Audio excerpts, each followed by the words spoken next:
Bir uşağı sal bir otağa, balaca. Bir uşağı da başqa bir otağa sal. Ona 18 yaşına qədər, yəni həddi bu yaşına qədər meyxana dinlət. Bu birisinə də dünyanın ciddi musiqilərini, ciddi əsərlərini, klassik, bütün hər şeyi oxut.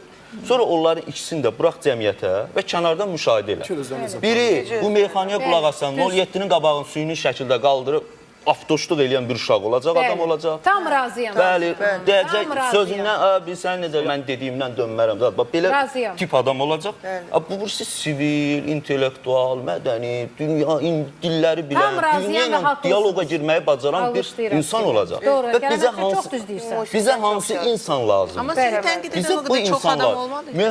Oldu, meyxana ilə bağlı kəlmət üstə biz necə gəldilər? Milyon olmadı ki. Milyon olmadı ki. Namiq Qaraçuxuru gedir toydan və rəvayətdən zaten oxuyub 10 min alıb çıxıb restoran da qabağında bundan jurnalistlər açıqlamalı.